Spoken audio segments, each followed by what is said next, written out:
मी मांगवाड्यातून बाहेर पडताना मागे वळून पाहिलं. कुजलेल्या वाशांच्या आधारावर तरलेली ती कुडे, सुरकुतलेली माझी माणसे आणि जमीनदार मालकांनी डांबून ठेवलेल्या त्यांच्या इच्छा आकांक्षा.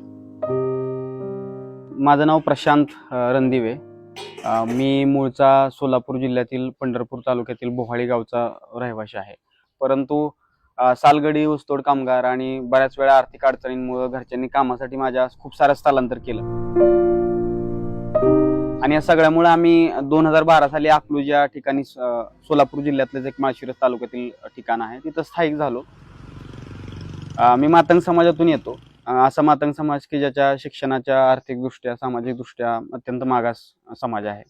सध्या मी युनिव्हर्सिटी ऑफ लंडन येथे सोशल अँथ्रोपॉलॉजी या विषयात मास्टर्स करण्यासाठी जात आहे आणि माझा कदाचित हा पहिला विमानाचा प्रवास आहे आणि पहिला विमानाचा प्रवास जो लंडनकडे जातोय त्याबद्दल मला खूप छान वाटतंय.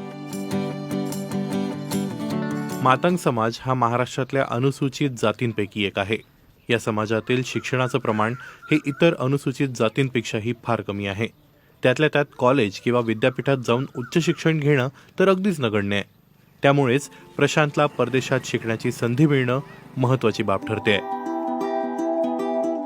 मला आता चेवेनिंग स्कॉलरशिप नावाची स्कॉलरशिप मिळाली शिष्यवृत्ती. ती फुल्ली फंडेड आहे. म्हणजे अगदी इथून मी माझं विजा करण्यापासून माझी पहिली फ्लाईट ते तिथं लंडनमध्ये 1 वर्ष राहणं ते तिथून माघारी येणं तिथल्या विमानाचा खर्च हा सगळा खर्च ह्या स्कॉलरशिपद्वारे केला जातो.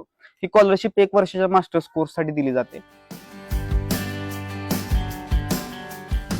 प्रशांतला लंडनमध्ये शिकण्यासाठी 55 लाख रुपयांहून अधिक रकमेची स्कॉलरशिप मिळाली आहे.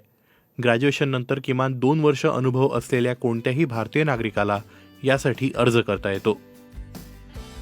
प्रशांत सोशल अँथ्रोपॉलॉजीमध्ये मास्टर्स करणार आहे. या विषयात मानवी समाज, संस्कृती आणि जीवनशैलींचा अभ्यास केला जातो. पण गरीब घरच्या दलित मुलांना परदेशात शिक्षण घेणं हे तुलनेनं जास्त आव्हानात्मक असल्याचं तो आणि त्याचे वडील सांगतात. मला गावाकडले लोक म्हणले, लय जण म्हणाले गाव सोडून गेला, आता हे सालावर गेलाय, आता हे पोरं सालावर ठेवणार. माझा शब्द तेवढा डोक्यात होता. आपण जे केलं ते पोरांना येऊ द्यायचं नाही. काय बघू दे आपण इकडं. आपण दिलेल्या पैसे ह्यानं कष्ट केलं, आम्ही कष्ट केलं राहणार त्याच्यापेक्षा जास्त ह्याला कष्ट लागले. मातंग समाजाला मांग असं पण म्हटलं जातं. आता मातंगांचे एक तुम्हाला सामाजिक आणि आर्थिक पार्श्वभूमी जर बघायची झाली तर मातंगांमध्ये व्यवसायाच्या बाबतीत बघितलं तर किरसोन्या बांधणं, हलग्या वाजवणं, त्यानंतर तोरणं विणणं, तर हे सगळे उद्योगधंदे आधीपासून होते. या समाजामध्ये जमिनींचा ऍक्सेस नाही. म्हणजे फार कमी तुटपुंजी लोक आहेत ज्यांच्याकडे जमिनी आहेत. नाहीतर भरपूर लोक मजुरी करणारी, मोलमजुरी करणारी, कामधंद्याला जाणारी. मातंग समाजाच्या पोरांना ते तुम्ही मांग आहे किंवा मागायचे आहे ही जे ह्याच्यामुळे सुद्धा एक हीन भावना मनामध्ये पैदा झालेला असते आणि तो आत्मविश्वास खचलेला असतो मुलांच्या बाबतीतला. सामाजिक दृष्ट्या तुम्ही एक अस्पृश्य समाज म्हणून, आता अस्पृश्यता जरी त्या मोठ्या प्रमाणात तिचं काय म्हणतात की हे गेली असली तरी पण माझे स्वतःचे खूप सारे अनुभव आहेत अस्पृश्यतेच्या बाबतीत की लोक आजही म्हणतात की तुमचा विटाळ होईल. आयुष्यात यशस्वी होण्यासाठी मेहनतीसोबतच आपल्यासमोर एखादा आदर्श आणि त्यांची प्रेरणा असणं अत्यंत महत्त्वाचं असतं, असंही प्रशांत ठामपणे सांगतो. माझ्यामध्ये जे वैचारिक परिवर्तन झालं, फुले शाहू आंबेडकरांचं साहित्याचा जो मला ऍक्सेस मिळाला, त्या ऍक्सेसमुळं माझ्यासाठी एक प्रेरणा निर्माण झाली. म्हणजे बाबासाहेब अरे म्हणजे हीच किती मोठी गोष्ट आहे की आपल्यातला माणूस असा आणि संविधान लिहिलं भारताचं, आपल्यातला माणूस त्याने एवढी मोठी क्रांती केली.